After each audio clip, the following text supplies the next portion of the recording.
Dengan situasi dan kondisi dunia sekarang ini, banyak orang meyakini bahwa pengangkatan orang percaya atau rapture akan berlangsung kapan saja mulai dari sekarang ini. Segala sesuatu yang menghalangi rapture itu telah dihapus. Injil keselamatan telah diberitakan ke seluas dunia. Hampir semua nubuatan kitab suci Alkitab telah terpenuhi. Malaikat yang secara fisik terlihat dan ditangkap di kamera at Danson Man juga memberikan tanda. Jadi ini ada kamera Danson Man, itu sempat merekam beberapa kegiatan malaikat yang begitu nyata. Dan ini disinyalir sebagai tanda menjelang kedatangan Tuhan yang kedua kalinya. Iblis bekerja sangat keras untuk mencekoki orang-orang Kristen dengan hal-hal duniawi, sehingga ketika hari yang dahsyat itu tiba, Antikristus akan menangkap mereka tanpa disadari. Harap bersiap. Tidak ada waktu lagi bermain-main. Gunakan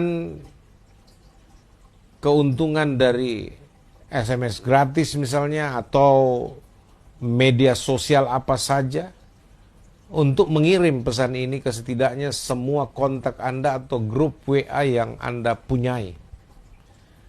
Ini juga sekaligus merupakan sarana penginjilan kreatif. Ketahuilah, banyak jiwa sedang sekarat. Mereka berjalan dengan keputusasaan menuju kebinasaan. Marilah berdoa dengan segenap hati, sebab penggunaan tanda 666 secara meluas sebagai pendahuluan persiapan kehadiran si binatang seperti yang telah dinubuatkan di dalam kitab Wahyu pasal 13, akhirnya mulai terpenuhi juga secara progresif dan sangat intens, seperti yang ditulis oleh Jonathan Anobil. Senat Amerika Serikat telah mengesahkan RUU, Rancangan Undang-Undang Kesehatan Obama, menjadi undang-undang. Implementasinya akan segera dimulai. RUU ini mengharuskan semua orang Amerika untuk diimplantasi dengan microchip, radio frequency identification, RFID, untuk mengakses perawatan medis. Sekali lagi, Senat Amerika Serikat telah mengesahkan RUU Kesehatan Obama menjadi undang-undang. Implementasinya akan segera dimulai. RUU ini mengharuskan semua orang Amerika untuk diimplantasi dengan microchip, radio frequency identification atau RFID untuk mengakses perawatan medis. Perangkat akan ditanamkan di dahi atau di lengan. Hal ini secara tidak kebetulan telah memenuhi nubuatan dalam kitab Wahyu pasal 13 ayat 15 sampai 18 tentang tanda binatang atau the beast sign. Apakah Anda masih meragukan waktu dan hari? Apakah Anda tahu bahwa mobil khusus yang dibuat untuk Presiden Barack Obama diberi nama The Beast? Siap-siaplah. Pengangkatan sudah dekat. Wahyu 13 sedang dimainkan tepat di depan mata kita. Banyak yang masih tidak sadar mengapa chip itu ditanam tepat di tempat yang dikatakan Alkitab. Mengapa di tangan dan di dahi? Kenapa tidak di tempat lain di bagian tubuh kita? Mengapa terhubung ke rekening bank Anda? Ingat, Alkitab mengatakan Anda tidak akan dapat membeli atau menjual tanpa tanda 666. Dan coba tebak, untuk apa chip terhubung dengan detail ke account keuangan Anda? Bisakah Anda jelaskan semua hal yang sepertinya kebetulan itu?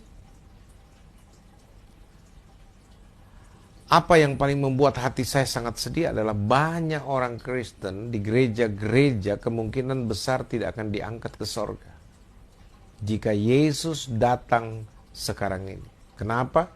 Karena banyak yang tidak menyadari bahwa akhir dunia ini sudah dekat, sehingga mereka hidup dalam dosa.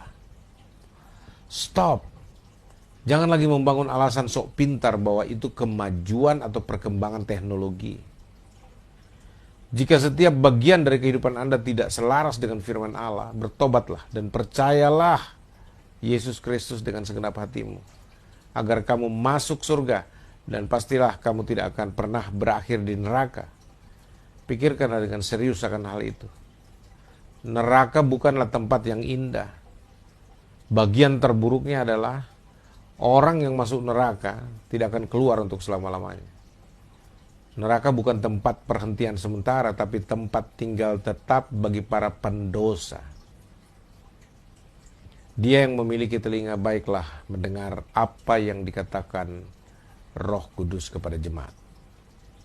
Tolong deh, daripada kamu kirim dan terus saja mengirim pesan-pesan yang tidak masuk akal atau berita-berita hoax, lebih bagus kamu kirim pesan ini ke semua orang yang Anda kenal. Lakukanlah pekerjaan pemberitaan Injil.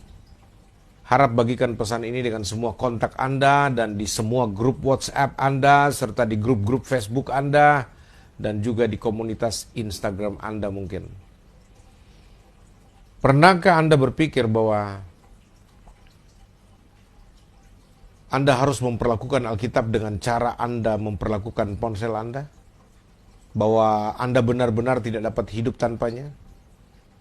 Saya sadar hanya 7% yang akan mengirim ulang pesan ini. Jangan termasuk dalam 93% yang tidak akan membagikan pesan ini ya. Setan berkata, saya bertanya-tanya bagaimana manusia mengaku mengasihi Tuhan tapi tidak mentaatinya. Dan mengklaim bahwa mereka membenci saya, iblis, namun mereka menuruti saya. Jangan menunda untuk mengirim pesan ini. Bagikan dan kirimkan sekarang. Besok mungkin sudah terlambat.